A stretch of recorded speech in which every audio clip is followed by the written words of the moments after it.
Aj budúci týždeň nás čaká ďaleká cesta. Smer Indický oceán, 9000 km od Paríža na úrovni Juhoafrickej republiky a predsa stále v Európskej únii. Reunion alebo život medzi sopkami.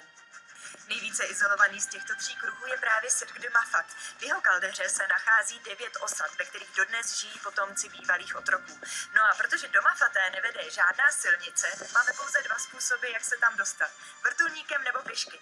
My se tam vydáme pěšky a ten náš cíl vidíte přímo za mnou, Marlu. Cesta do cieľa trvala autorke reportáže 4 hodiny. Lucie Radová nám ukáže, ako sa žije v oblasti, kde ešte pred pár rokmi nebolo takmer nič.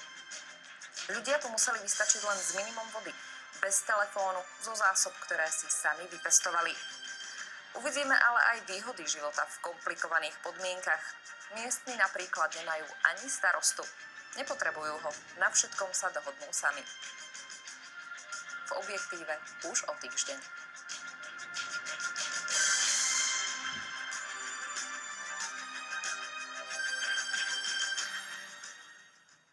To je všetko.